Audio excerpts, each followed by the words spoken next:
नमस्कार, मैं हूं विनोद मेहला। आप देख रहे हैं दा मुद्दा।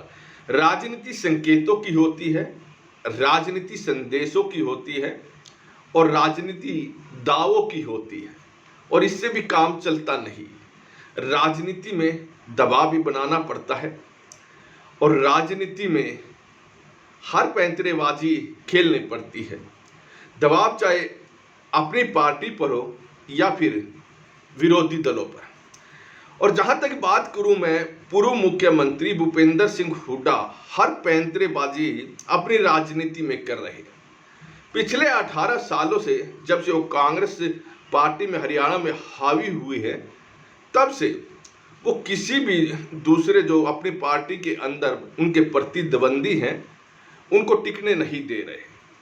और कुछ लोग तो, जब भूपेंद्र सिंह हुड्डा का नाम मुख्यमंत्री पद के लिए चला था 2005 में, और जिनकी विशेष भूमिका हरियाणा में रही है, चाहे राव इंद्रजीत हो, चाहे अवतार सिंह बड़ाना हो, चाहे ओपी जिंदल रहे हो, विनोद शर्मा रहे हो।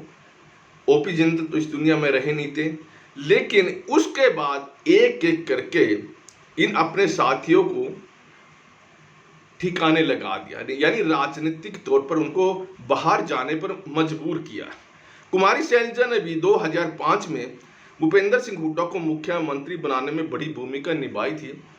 आज कुमारी शैलजा भी उनके विरोधी है और आज के कई सालों से उनके विरोध में चल रही है। अवतार सिंह बड़ाना गए, राव इंद्रजीत गए।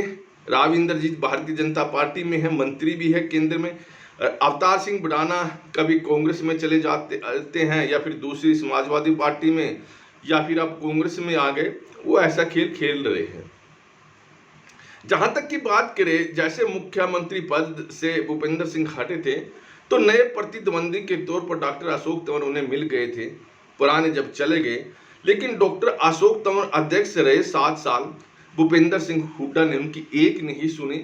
भूपेंद्र सिंह हुड्डा ने उनको संगठन तक बनाने नहीं दिया।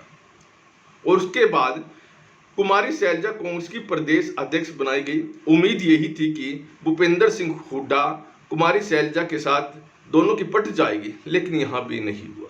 लेकिन इसी बीच में डॉक्टर अशोक तंवर भी कांग्रेस पार्टी को छोड़कर चले गए। इसलिए छोड़कर चले गए कि भूपेंद्र सिंह हुड्डा ही हावी हो रहे हैं कांग्रेस में, बाकी नेताओं की सुनवाई नहीं हो रही है और पार्टी हाईकमान उनकी सुन नहीं रही है और दबाव में भूपेंद्र सिंह हुड्डा के आई हुई है। और जब टिकटों का वितरण हुआ था तो 2019 विधानसभा चुनाव की मैं बात कर रहा हूं, तब भी भूपेंद्र सिंह हुड्डा की चली थी। खैर, कुमारी शैलजा के साथ भी उनकी बनी नहीं और कुमारी शैलजा ने भी 3 साल प्रदेश अध्यक्ष पद पर बिना संगठन के ही काम चलाया। और उसके बाद यहाँ प्रदेश अध्यक्ष बनना चाहते थे कुलदीप बिश्नोई, लेकिन भूपेंद्र सिंह हुड्डा ने उन्हें भी पार्टी छोड़ने पर मजबूर कर दिया और एक रबर स्टैम्प बोलिए एक अपना प्रदेश अध्यक्ष उदयबान बना दिया। यहीं तक राजनीति चली। और जो मैं नए एपिसोड की बात कर रहा हूं, जो ये चाहे किरण चौधरी को लगा लीजिए, चाहे आप कुमारी शैलजा को लगा लीजिए या रणदीप सिंह सुरजेवाला, ये तीनों भी इनके खिलाफ है। लेकिन तीनों अच्छी तरह से जानते हैं, अगर भूपेंद्र सिंह हुड्डा से थोड़ी सी भी टक्कर लेनी है और पब्लिक में ऐसा मैसेज छोड़ना है कि देखिए भूपेंद्र सिंह हुड्डा को इस बार हम मुख्यमंत्री नहीं बनने देंगे, तो हमें इकट्ठा होना पड़ेगा।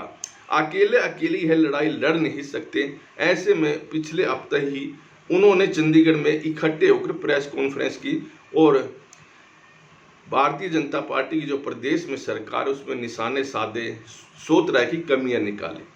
लेकिन उनका उद्देश्य भारतीय जनता पार्टी की सरकार में खामियां निकालना नहीं था। मुख्य उद्देश्य केवल यही रहा कि ऐसा संदेश दिया जाए जनता के बीच कि इस बार भूपेंद्र सिंह हुड्डा को वो लोग मुख्यमंत्री नहीं बनने देंगे। अब बारी पूर्व सीएम भूपेंद्र सिंह हुड्डा की कल भिवानी में आ गई। तो भिवानी के अंदर पूर्व सीएम भूपेंद्र सिंह हुड्डा ने वही काम किया जिनके लिए वो जाने जाते हुए उन्होंने हर पैंतरा यहाँ पर आजमाया। भूपेंद्र सिंह हुड्डा ने भिवानी में जो किरण चौधरी का गृह जिला है, ये गढ़ कहिए, चौधरी बंसीलाल किरण चौधरी के ससुर हुआ करते थे, मुख्यमंत्री भी रहे, तो उन्होंने हर काम किया। भूपेंद्र सिंह हुड्डा ने जो शुरुआत की, उन्होंने कहा कि तरह तरह की बातें चल रही है और उनकी पार्टी के अंदर भी और बाहर भी, और खासतौर पर अपनी पार्टी वालों को सुनाना चाहते थे और प्रदेश की जनता में संदेश देना चाहते थे कि मुख्यमंत्री के उम्मीदवार बने हुए हैं। लेकिन यह बाजी तो उन्होंने मुख्यमंत्री के उम्मीदवार बनने की 18 साल पहले ही यह खिताब जीत लिया था। इसका मतलब क्या, यानी भूपेंद्र सिंह हुड्डा ने साफ संकेत दे दिया, जो उनके समर्थक थे या दूसरे थे या उनके प्रतिद्वंदी जो कांग्रेस में हैं, कि अभी वो मुख्यमंत्री के पद के उम्मीदवार हैं और उम्मीदवार नहीं, वो मुख्यमंत्री पद की लड़ाई लड़ेंगे और आर पार की लड़ाई लड़ेंगे। आर पार की लड़ाई कैसे होगी मैं यह भी बताता हूँ। साथ में उन्होंने कहा कि मुख्यमंत्री उम्मीदवार का जो खिताब वो तो उन्होंने जीत लिया था, लेकिन वो प्रदेश के में भ्रष्टाचार के खिलाफ लड़ाई लड़ रहे हैं, बेरोजगारी के खिलाफ लड़ाई लड़ रहे हैं, महंगाई के खिलाफ लड़ाई लड़ रहे हैं, अपराध के खिलाफ लड़ाई लड़ रहे हैं। ये एक पॉलिटिकल स्टेटमेंट होती है इस तरह की। वास्तव में जो लड़ाई भूपेंद्र सिंह हुड्डा लड़ रहे हैं वो मुख्यमंत्री पद के लिए ही लड़ रहे हैं, मुख्यमंत्री पद के उम्मीदवार बनने के लिए लड़ रहे हैं। सच्चाई है, ये कहना पड़ता है।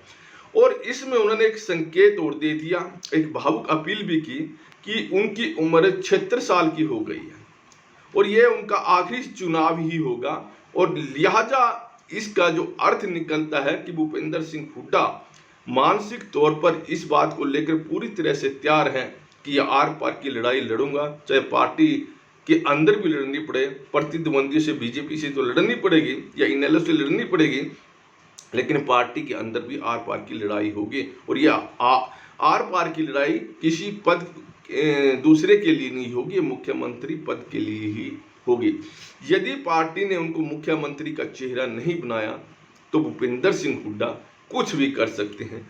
वो इस मोह में नहीं रहेंगे कि उनके बेटे दीपेंद्र हुड्डा को आगे कभी भी मुख्यमंत्री का चांस मिल सकता है। उन्हें पता है कि एक बार अगर कोई दूसरा मुख्यमंत्री बन गया तो उनके बेटे का मुख्यमंत्री बनना बड़ा मुश्किल है। लिहाजा अगर वो मुख्यमंत्री बनेंगे तो उनके बेटे का भविष्य सुरक्षित होगा, अन्यथा नहीं होगा। उन्होंने देख लिया है, चाहे बंसीलाल की बात हो, उनका बेटा है, उनकी पुत्रवधू मुख्यमंत्री नहीं बन पाई, चाहे बात चौधरी भजनलाल की हो, चाहे बात राव वीरेंद्र सिंह की हो, किन्हीं का भी बेटा आज तक मुख्यमंत्री नहीं बना। और किसी नेता का किसी मुख्यमंत्री कोई बेटा मुख्यमंत्री आगे नहीं बनने का मतलब है अगर वो मुख्यमंत्री नहीं बने तो दीपेंद्र हुड्डा भी नहीं बनेगा। लिहाजा उन्होंने साफ और स्पष्ट संकेत दे दिए।